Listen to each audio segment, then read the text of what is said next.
What, you have a podcast? Really? Computer, show the historical documents. It's just time for a theocratic monarchy. King Trump, for life. Let's go. I said, no, Sean, I'm going to be a dictator. I said that. Hello, friends and enemies, and welcome to another episode of Recovery from Politics Podcast. My name is Kyle Frame, and today is Monday, the 17th of June, 2024.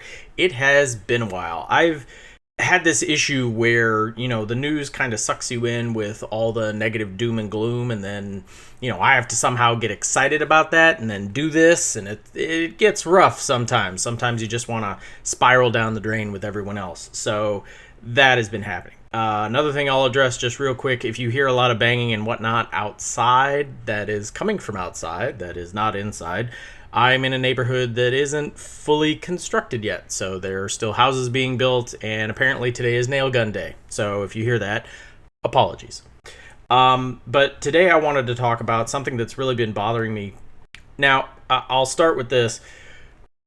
I am voting for Joe Biden this November 2024. I will vote for Kamala Harris if for some reason he can't make it to the finish line. I will vote for any Democrat over any Republican for the foreseeable future. If they're not Trump himself, it is somebody who enabled Trump and is morally bankrupt. And quite frankly, I'm sorry, I can't deal with that. These people want to end our constitutional republic, and yeah, as I've said before, it's like, I know there are some people who are like rooting for the end of American democracy or whatever, and I'm just sitting here like, okay, that's fine, but you do realize that if American democracy comes crashing down, the people in the best place to rebuild it are corporations, and I'm not ready for that. Now, if you told me there was a evil socialist cabal just sitting there waiting to take over, that isn't a conspiracy theory, but like an actual no shit, like there's an infrastructure in place and everything, sure, I'd be rooting for the end of American democracy as well. But that's not happening right now. My utopia is not going to happen anytime soon, so we have to deal with Joe Biden. And as much as I hate the guy, and as much as I hate a lot of his policies, I think he is really bad at a lot of things. I don't think he's being malicious. I'll say that. I don't think he's intentionally being an asshole. He has very old school ideas. Obviously, he's an old dude. And he's going to carry through his thoughts. But there's this idea going around, even though I'm voting for him, I can vote for him. I'm not going to carry water for the guy, though. If you don't want to vote for him, that's cool. I am not going to try to convince you otherwise. Whatever. We'll have Trump. We'll see what Project 2025 has to offer. Let the chips fall where they may, if necessary. I'm voting the guy. Again, I'm a straight white male. I'm not losing anything, really. I am an atheist, so that's going to be a problem if 2025 comes into effect, because that will effectively make this a Christian nationalist nation, and I will be on the outs there. But I can fake that. I can cover that. It's not part of my skin, right? So, okay, whatever. I change a few bumper stickers and I'll be fine. I don't have any skin in a lot of the games that Trump is going to make worse. I mean, it's just a fact. That's who I am, who my family is. I don't have this. So, that said, the issue I'm taking with today is there's this idea, oh, you may hate things under Biden, but oh my God, it'll be so much worse under Trump. And that got me thinking, because in a lot of cases I'm sitting here like, I don't think it is. I don't think it would be. Or at least I don't think you can make the case that either one of them would be good for a few scenarios. And it really came up just a few days ago. There was an article. I will link the articles that really inspired this piece. I got two of them. But I've been on this for a while now. It was on COVID and how the CDC under Biden's direction has actually been really fucking horrible regarding COVID. So, in a nutshell, in March 2024, just recently, the CDC has removed the 5-day quarantine guidelines from COVID. Before, if you had COVID, it was like, hey, stay the fuck home. It used to be 10 days at the very beginning, but the airline industries were like, but we're understaffed and we can't make money if we don't fly our planes. So the CDC caved and gave it 5 days. Okay, whatever. Well, they went ahead and they removed it, and they basically said, you can go back to work as soon as you feel better. And it's literally that vague and that stupid. When they were pressed on it and they had to justify this decision, the CDC said, well, it's because we can treat the disease better. Treat, not prevent. And we understand the disease better. And sure, I guess. However, they completely ignored long COVID, which is the one that I'm really scared shitless for, right? I don't need long COVID. I've heard what long COVID did to like teenagers in their prime, right? Okay, this thing fucked them up so bad that a lot of them had to give up their athletic, dreams, basically, because they can barely get out and move around. Long COVID is some serious shit we do not understand, and it seems to be exponential. The more times you catch COVID, the worse your long COVID gets. So this isn't something you can just oh, yeah, I was sick for 10 days, I got better, it's okay. No, this is not the flu, yet they're treating it like the flu. And if you don't quarantine yourself, if you still have a cough and you go to work, you are contagious, you are spreading this shit. And it's going to be really, really bad. The more often you catch this, the worse it gets. And they're just treating it badly. COVID literally causes brain cells to fuse the fuck together. We don't know the end result, cognitive decline. It could be that an entire generation or two of us are all going to be heading into senility on a mass scale before unimagined because of what this disease did. Everybody who's ever had COVID could end up being in an old folks' home, barely able to change themselves or eat because of this disease. We don't know. That's the scary thing. Not even, to mention the fact that COVID does have a history of increasing the likelihood of a heart attack. And it doesn't matter how bad your COVID was. If you had it, but you were asymptomatic, your risk for heart attack still goes up just as much as somebody who was on their deathbed, had to be hooked up to a ventilator for it. So this is not the flu. This is not a bad case of, food poisoning. This is serious shit. Again, long COVID is the real fear. I am scared to death of that one. I don't mind COVID. Okay, COVID could kill me, right? All right, hypothetically, I catch COVID. I die. That's a couple weeks, at worst a couple months, suffering, and then I move on to whatever's after this plane, if nothing, okay. But long COVID, I have to sit with it for potentially decades. No thank you. I'm not signing up for that. I don't think anybody should, and I hate the fact that this is all political, right? Because the science is very clear. Okay, brain cells being fused together and an increased likelihood of heart attack. Those are the minimum. That's the low-lying fruit. That's a guaranteed will happen to you if you catch COVID. That's not even long COVID, right? That's just normal COVID. Like, yeah, if you've ever had it, you have brain cells that are fused together that didn't used to be. And oh, by the way, your likelihood of having a heart attack has increased, and that's for the rest of your life. That's not coming back. So when the science is so clear that this shit is deadly, why would the CDC come back and say, "Oh, actually, it's not that bad. If you're still contagious, you can still go back to work. Don't worry." Why are they making it easier for an employer to force you back to work when you don't want to? Right? It has to be political. Because in September of 2022, Biden went on television and said, quote, "The pandemic is over," end quote. When he said that, the day that he said the pandemic is over, there were still 400 people per day dying from COVID when he said that. And it really hasn't gotten any better. Just to let you know, in the final week of December 2023, just a few months ago, and this is just the last week, the last 7 days of December, 34,904 people were admitted into the hospital for COVID. That doesn't sound like this shit's over. Okay? So, for me, this has to be political.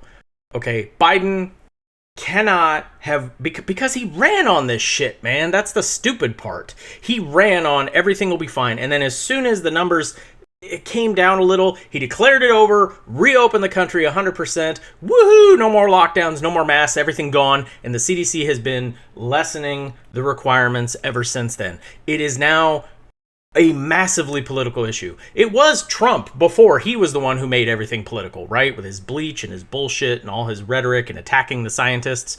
Well, Biden's not attacking the scientists, but he has made this part of his campaign. This is part of him.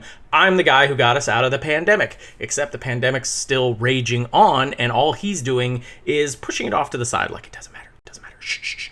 Never mind that this motherfucker is still mutating.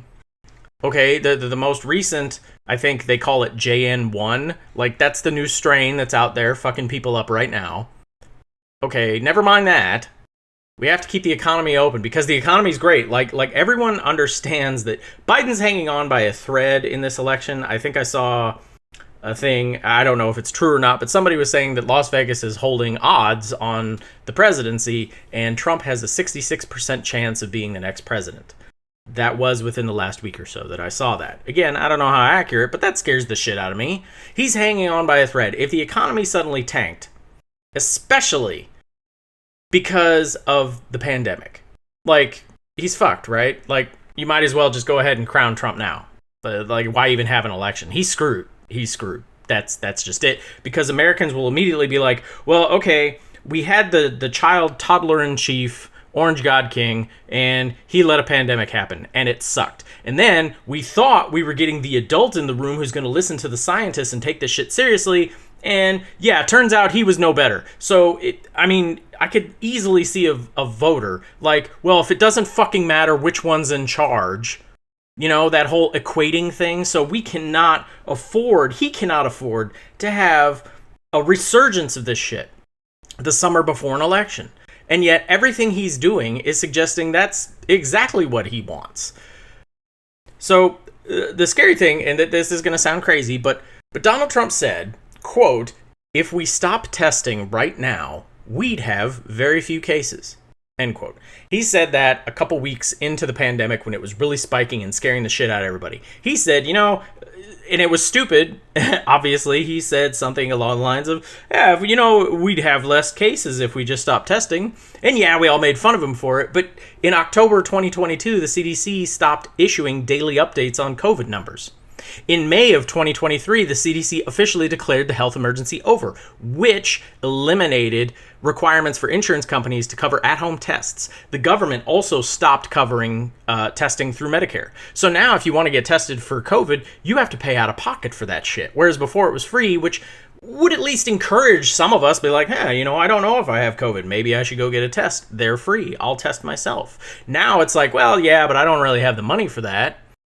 You know, times are tight, inflation, things are expensive. So, yeah, Biden didn't stop testing like Trump said, but he certainly made it harder to do. So again, the question, which one of these guys would be worse in a pandemic? Well, the pandemic never ended, but we have a guy who's pretending it did versus a guy who never really wanted to admit that it was happening at all. I mean, seriously, how would Trump be worse on this? I'm having a hard time with it. Especially in a second term where more of his cronies are going to be in place. I mean, how would they be worse at this? Oh, you're telling me he would weaponize it and he would use it against like immigrants, right? Well, that's what Biden's doing. On the border, Biden is doing the exact same thing Donald Trump did. He used pandemic era rules to basically end your ability to ask for asylum at the border. Okay, he took Trump's stuff. He actually made it worse. He took Trump's stuff and did it himself. Just recently via executive order, which he said he couldn't do, and then did. And now all the Republicans are like, we fucking told you. So again, who's worse? Next up, we got the Middle East. Oh, that's always a fun one, the Middle East. So I just read this morning about Saudi Arabia. And, excuse me, Biden's entire term so far has been obsessed. So Trump had his Abraham Accords, which he kind of, sort of, maybe kind of knew about. And he saw that and he was like, wow, that's great. I want to have my own Middle East achievement. And his Middle East achievement, his whole time, has been to try and normalize relations between Saudi Arabia and Israel. He's been working towards this the whole time. He even got close to getting it, but then Hamas did their attack on October 7th. It's widely understood that the attack might have been in response to the deal almost being signed, because the previous deal had absolutely no protections for Palestinians. And Saudi Arabia is obviously the most powerful nation in the region when it comes to pro-Muslim causes. So that they were considered an ally of Palestine. Well, under this deal, there were absolutely no protections for Palestine, so Palestinians, Hamas, were very concerned that, oh no, we could lose a major ally if this deal goes through. So they did October 7th. I don't know if it was the reason they launched their attack at that time, or but it was a contributing factor. So that hasn't changed much, though. The deal broke up. Biden's been scrambling to get it back together, but now it kind of only vaguely mentions that Israel has the pinky promise that it's going to work towards a two-state solution, but there are no hard and fast rules. There are nothing about that. However, Saudi Arabia has gone ahead and seen the writing on the wall. Oh, Biden's numbers are in the tank. He needs a win. So we have additional demands. And Saudi Arabia has gone ahead and said it wants to be allowed to refine uranium within its own borders. Right now, they have nuclear power plants, but they have to get the uranium. They have to buy it from outside and bring it in. Even though, should be noted, Saudi Arabia actually has its own uranium deposits. They just can't refine it, right? They don't want to. So they would like American help to refine uranium on its own borders, and it wants to be able to use it. 2, it wants the United States to promise to defend Saudi Arabia if it is ever attacked by anyone. Okay, so it wants to make the United States a security guarantor for Saudi Arabia, for the Middle East. Biden's counter to this was, sure, I'll do that as long as you promise to remain on the US dollar and not switch Chinese currency, which was a big fear. So I don't really understand how this works. I mean, to me, it seems simple, but I'm going to pretend it's more complex because everybody who knows way more about it seemed to be real freaked out on the idea of a bunch of nations no longer trading in the US dollar and switching over to something else. In this case, Saudi Arabia was threatening with China. Now, okay, fine. Saudi Arabia is an ally. Sure. Let's go ahead and give them that. But it's run by this guy named Mohammed bin Salman, also known as MBS. This man's nickname is Mr. Fucking Bonesaw, minus the fucking part. Just Mr. Bonesaw. That's his nickname. Okay? Because he had a journalist who criticized him murdered in a foreign embassy with a bone saw. Okay? Biden ran on making this man a pariah. Yet, at every turn, he has elevated this wannabe dictator on the world stage. And it's just kind of funny. The article that I read this in, pointed out that in 2003, we largely justified the invasion of Iraq on the premise that, hey, Saddam Hussein is fucking crazy. And if he gets a nuke or any kind of weapon of mass destruction, he's going to fucking use it because he's fucking crazy, right? And we all agreed with that. Even people who maybe didn't like the war or whatever, at the end of the day, the neocons in this country will come back to, well, the world is still a better place without Saddam Hussein in it because he was fucking crazy. Okay. But MBS is clearly fucking crazy. And not only are we not threatening to remove him from power via military force if necessary, we are about to give him the means to create his own weapon of mass destruction and then promise to protect it with United States military servicemen and women. Okay? Just know that one day, if your kids grow up and join the military, which, again, I would argue don't ever let them fucking do that. But if they do, there is a possibility now that they will have to go to Saudi Arabia to defend Saudi Arabia from some bullshit they probably started.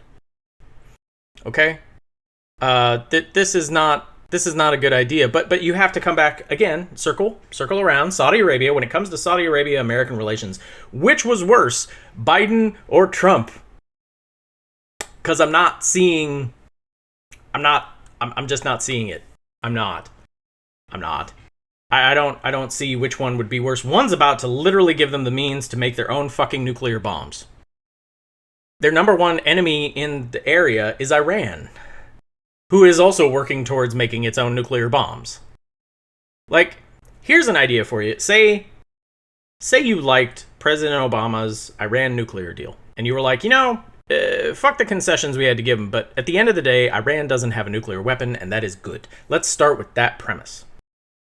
What incentive would Iran have to not make a nuclear weapon if their number one enemy in the region has the means to make their own?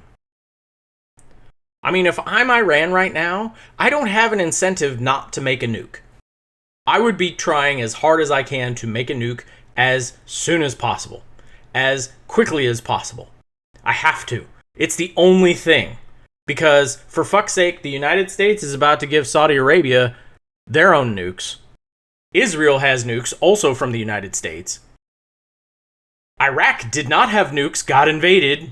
Like, seriously.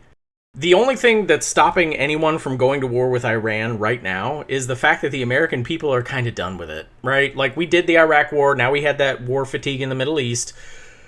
But let's be honest, if Iran started serious shit with Israel, we would be dragged into it. The majority of the American public would feel compelled to support it. I mean, then you're screwed. Right now, the only thing stopping Iran from getting, invaded is the fact the American people don't want it. So if I'm them, yeah, I get a nuke. I do exactly what North Korea did. Fuck yeah, let's make nukes. Guess what? North Korea is not getting invaded by the United States anytime soon. They have nukes. They're led by a crazy guy who has fucking nukes. Who knew being absolutely crazy and having access to a nuclear weapon means the United States will leave you the fuck alone? We will not try to depose you. Good one. We're making the problem worse. The next thing in the Middle East I wanted to mention, obviously, Israel-Palestine. It's a complete shit show. I'm not going to go too much into it. It's being done to death. There's a lot of great reporting on the horrific atrocities being committed by Israel with our weapons, with our money. We're loaning them money so they can buy our weapons so they can use them on children. Children are being killed by genocidal maniacs in Israel with American-made weapons.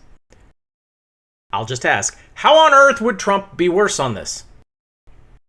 Does it really matter if 5 million Palestinians die over 5 years of a Biden presidency or 5 months into a Trump one? Because right now, the end result is the same no matter which one's president.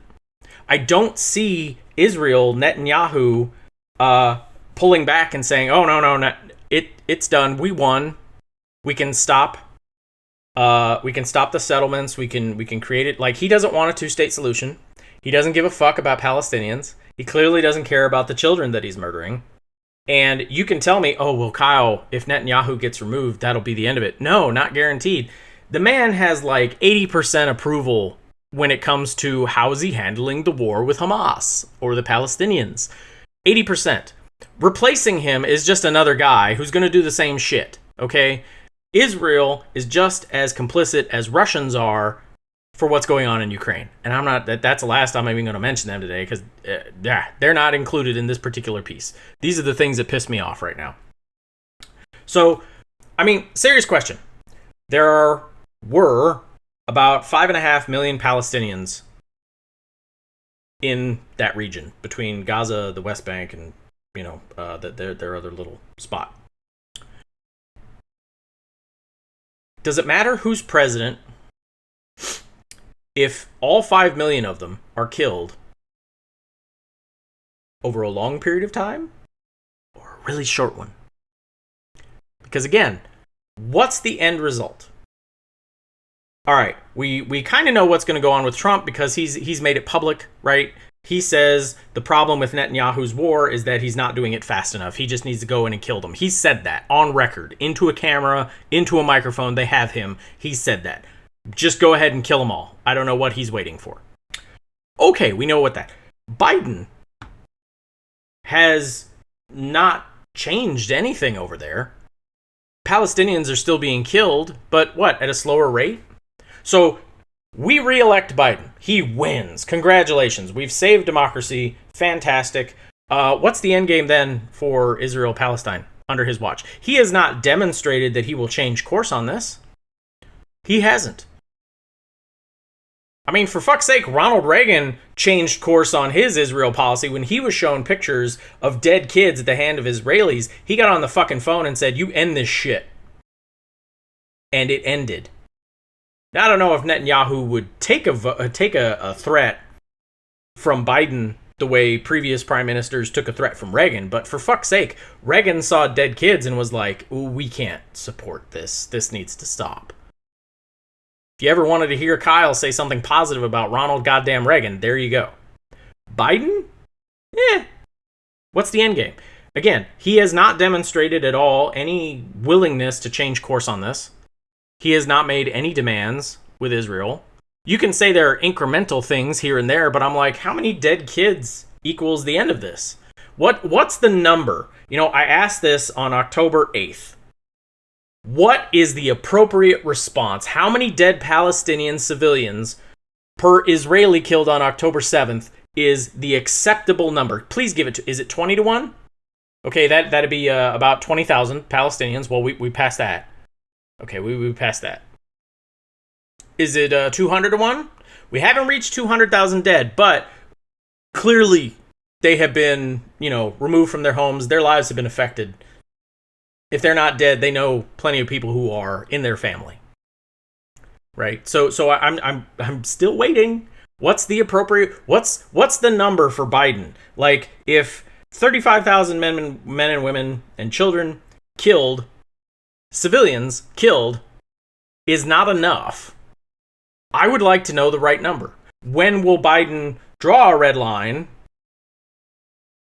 and actually mean it? Because he once said, hey, Israel, you can't bomb Gaza in such a way to force them all into this one southern region, which we call Rafah, and then bomb Rafah because they have nowhere else to go. And he said, that's a red line. Well, apparently not. Apparently not. So again, you want to tell me Trump would be worse on Israel-Palestine? Sure. Again, the end result, as far as I can tell, doesn't matter which guy's in charge. The end result is we are watching right now a genocide of the Palestinian people by Israel. I don't see that ending in any way with either president other than the complete and total successful operation of doing that. One says there would be no limits, just get it over with, couple months. The other is dragging his feet. I just don't see it. I don't. One that's near to dear to me, it doesn't get a lot of press, and it kind of pisses me off, is Cuba. Right now, there is an economic crisis. It's our closest neighbor that's not landlocked with us. I made an assumption that since Biden was vice president under Obama, and Obama was the first U.S. president to try and normalize relations with Cuba, that Biden would be on the same train. I had to assume that because the media never bothered to fucking ask him about it. So it wasn't like I could, I don't know. I assume that he saw what Biden or Obama was doing and approved of that and wanted to continue that legacy. And yeah. Then Trump gets elected. Trump comes in. He basically returns Cuba back to what it was during every other president other than Obama. And then Biden got in, and nothing's changed. There have been no steps at all at normalizing relations with Cuba. There have been no steps to remove the blockade. There's still a blockade. Every single one of Trump's policies toward Cuba are still in effect. And so you have a country, and this is also the same with like Venezuela and other places where we're being assholes, strictly because you communists. You have these countries that are already isolated because of the American isolation that we put on it. Then you had the pandemic, right? So global supply is down across the board. Obviously, they're not first in line for any of the stuff when it does reopen. And they're still dealing with all of this. We are purposefully fucking over several nations. Cuba is just the closest. Strictly because Biden can't be bothered, right?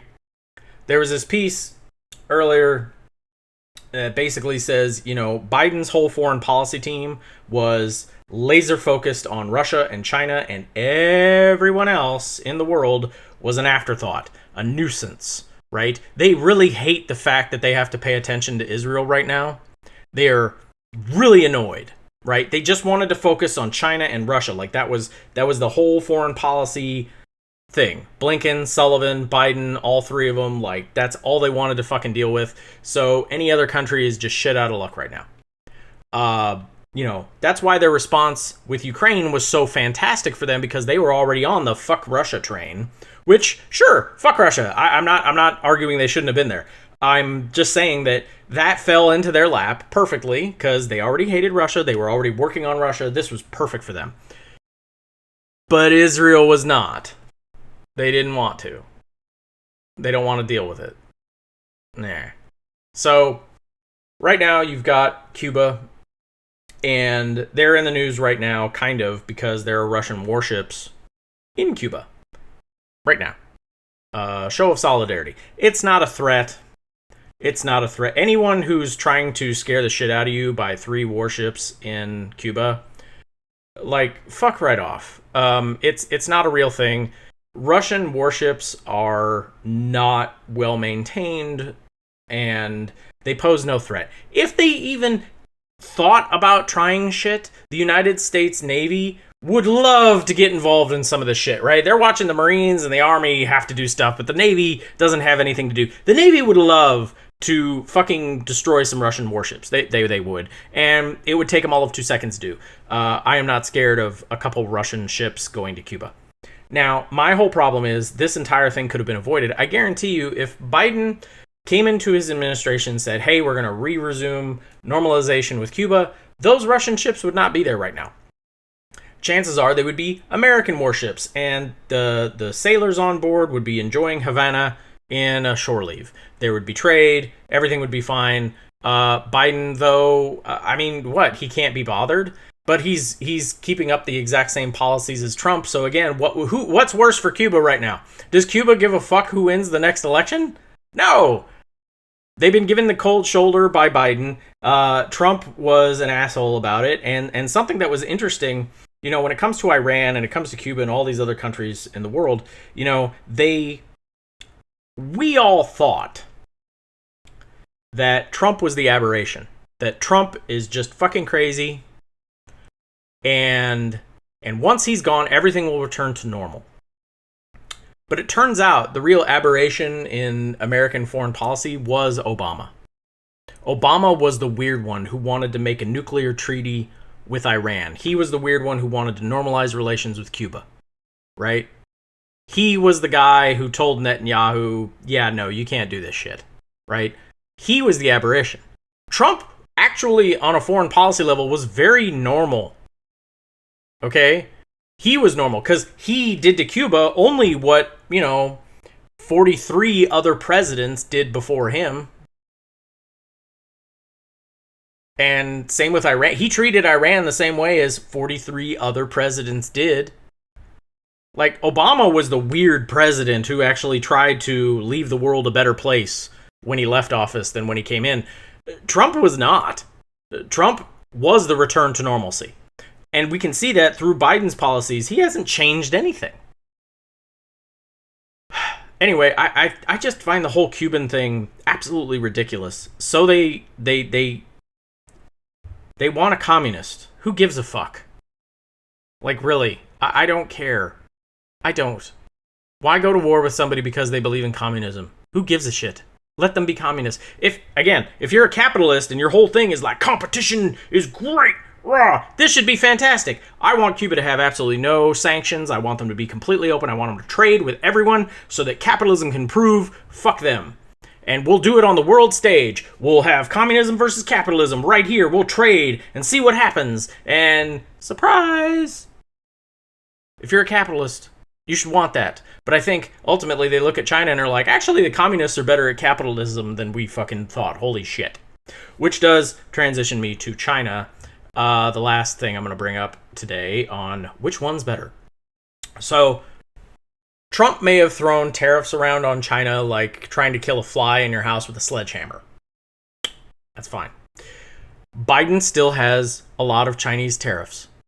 He's just a little more intelligent about it. I'll say that. He's not just, he's also quieter about it. But in addition to the tariffs, Biden actually has no shit anti-Chinese legislation. Okay? TikTok's the obvious one. That's the one everybody thinks of because it was so blatantly like, you guys just fucking hate China, even though there's no evidence of TikTok doing at all what they claim that it's doing. And, American social media companies would love to do what TikTok is doing. So, yeah, I that one's crazy. I hope the Supreme Court, the only hope for that one is that the Supreme Court comes in and is like, yeah, this isn't constitutional. You can't do this. You can't. That's my only hope. And not because I don't even use TikTok. I just don't like, why sanction a company that hasn't done anything? Like, that's the thing, right? Like, TikTok didn't do anything. They didn't actually do anything. They're being accused of, well, they could do this, and that. And they're like, great, show me evidence, and we'll sanction the fuck out of them afterwards.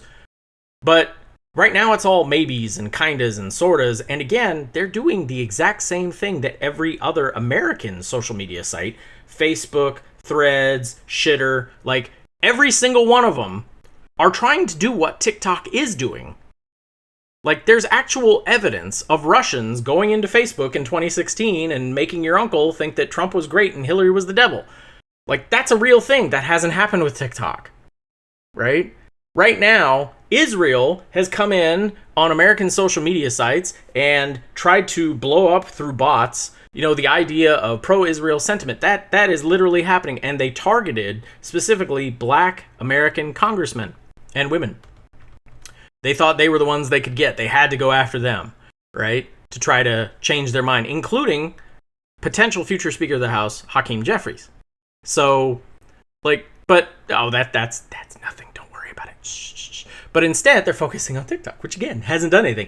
Give me evidence of TikTok wrongdoing, and I would love to sanction the fuck out of them. But I think we should also do something else. So that one's blatantly just like some fucking anti-Chinese thing. So we all know about that one. One that a lot of people don't understand is the Build Back Better infrastructure deal. That is actually a giant fuck you to China.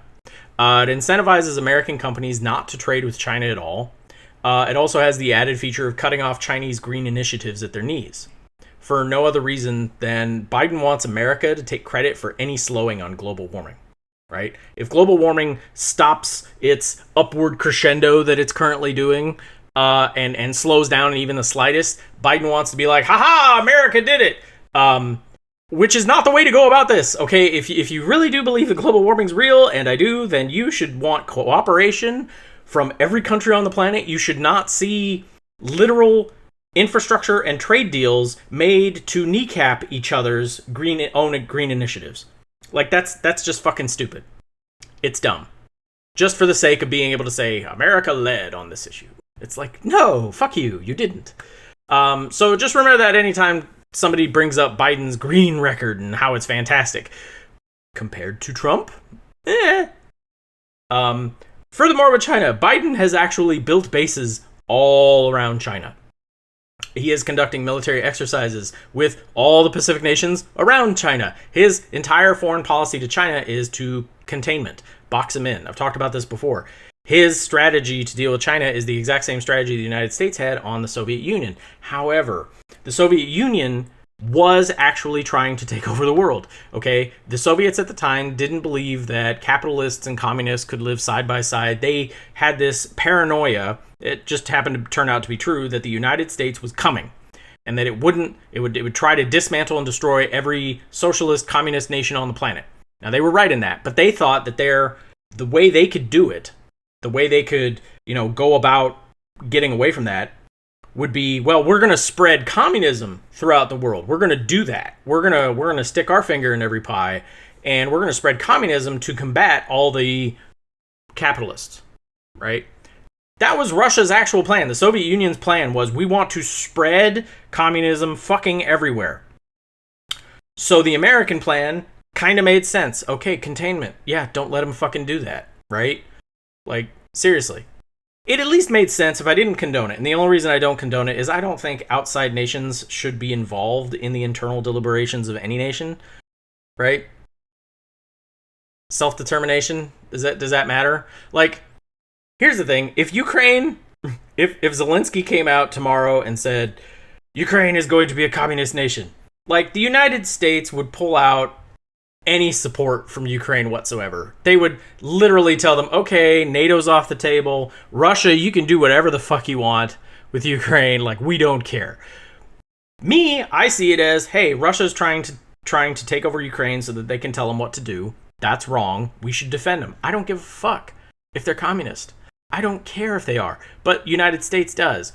And anyway, that would be Biden in that hypothetical. But right now, China's not actually trying to spread anything. It's not. There's no evidence of it. Okay, it has claims. It had claims on Taiwan and Hong Kong, and like within its own borders, it has this internal map that it's spread, and it's been very serious about that, but not so much anywhere else. For example, the United States, as I spoke about, is trying to make a deal with the Saudi Arabians that they will be their security guarantor, that we will put our American boots on the ground if Saudi Arabia is ever attacked.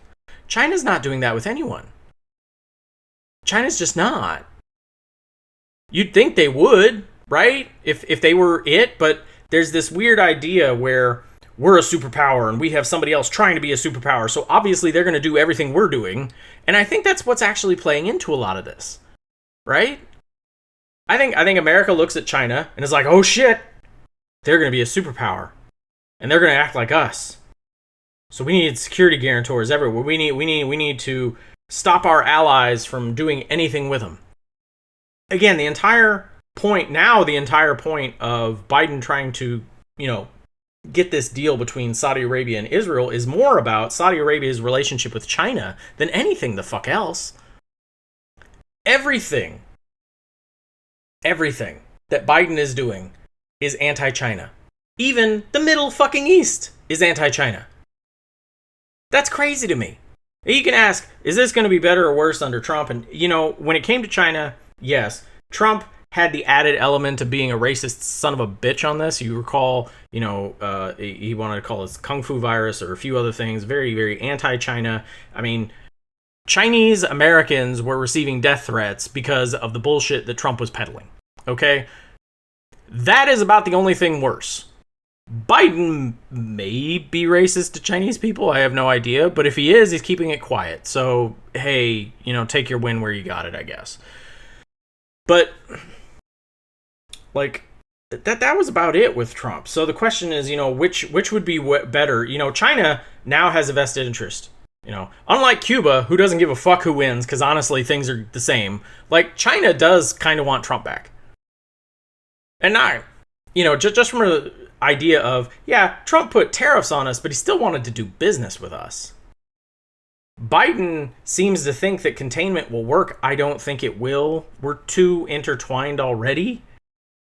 And the idea of going to war with them is like, but fucking why?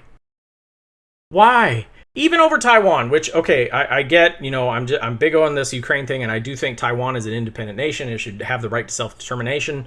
If China invaded it, I would want a military American response. I don't know if I want full-blown war with China over Taiwan.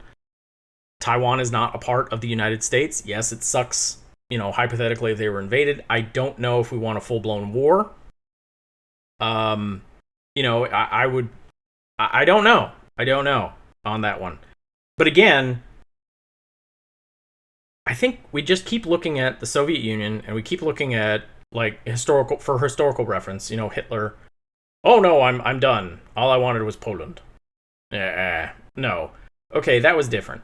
But Hitler and the Soviet Union are two completely different monsters from each other and also from China. China has bent over backwards, remaking its entire economic model to please the West, to trade with us. Because China and the US used to have this shared idea that if we get really intertwined financially and with trade, there would be no incentive to go to war. That's gone now. I disagree with how Biden's handling China. I don't know if Trump would be better or worse at this point.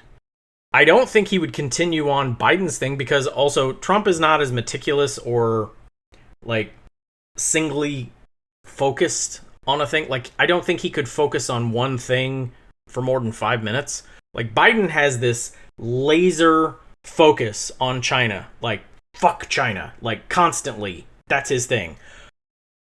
Trump would get distracted with something else. Something here in the States would piss him off and he'd go fuck off with that. So, I mean, right now, I'd have to say if hypothetically, if Biden were president for the rest of our lives, say a president was immortal and could be like, if he was president for the next 40 years, we would be at war with China by the end of it. For sure. That's everything he's pushing towards. Like, how eventually, if Biden's policies were continued and every American president just copied what he's been doing, when would the red line come to China and China's just like, you know what? Fuck this. We've got to do something, And I'm not saying they're innocent here. I'm just saying, would it be worse or better with Trump? I don't think you can argue that it would be worse. There's always the added element of Trump is fucking crazy and might launch a nuke. Like, we saw that with North Korea. We did. But there's also the crazy part of Trump where he went to fucking North Korea. He took pictures with Kim Jong-un. Like, that's another part of this. So, yeah, maybe we avoid nuclear war. But again, that is a maybe. Because once you go to war with somebody with nukes, that's like, go look at Ukraine right now. Ukraine doesn't have nukes, but Russia does. And that's constantly the fear. Like, we can't escalate too much. Putin might use a nuke. Right? So that is a constant thing. But eventually, it would happen. Like, if Ukraine was actually mounting an offensive and marching towards Moscow right now, you can't tell me every single American would have just clenched assholes regarding, oh my God, is Putin about to launch a nuclear weapon? Like, how would war with China end any other way than a complete nuclear fucking meltdown? Right? One of us isn't going to quit before nukes are thrown. So, yeah. Anyway, I just wanted to get this off my chest and say something like this is crazy. All these people arguing, "Oh my God, don't you know Trump would be worse?" And I'm like, I'm sorry. I think on certain issues, China, the Middle East, COVID, Cuba, I don't know if you can make the argument that Trump would be worse. Define worse. Again, if 5 million people being killed is bad, does it really matter if it happens in 5 months versus 5 years? Because that's the question now posed to us in regards to Israel and Palestine. If nuclear war is inevitable with China, does it really matter if it's Trump who, starts it first through a rage tweet, or Biden who, makes China feel so cornered that they have to retaliate? Does it really matter? If the end result is going to be the same, does it really matter who starts it or how? That's the big issue with all these issues, with COVID and everything else, is we are heading towards monstrous things. And I don't see the end result changing regardless of who you vote for this November. Right? Like, the end result is the same. Potential catastrophe. And the only question is, who starts it and how? So, anyway, that's it for today. I know I covered a lot. I'm going to post those articles that really kind of, focus this thing into what I wanted to say and everything. Thank you very much for listening or for watching. Hi, if you're home. Hopefully we'll get on a more decent schedule for this. I really need to ramp up. I want to ramp up. I want to do more of these. It is an election year. I figure a political podcast like this, if it's ever going to take off with me behind it, it would probably happen in an election year like this, right? Like the summer right before a big major presidential election where the stakes are so high and everything. So that alone is a reason for me to do this. Another reason I've kind of slowed down hasn't really been the construction over here, although that's been happening. It's also been my kids are home for the summer. I'm at home. This is my bedroom. I don't have a studio. I don't have lights. This is natural lighting from outside and, my lava lamp here. That's about it. So yeah, and it's a one-man show. I don't have any help. Software is free kind of a deal. So, if you're worried about production value, I apologize for that once again. Anyway, if you want to reach out on social media, go right ahead. If you want to send an email, that's all there. And we will see you next time.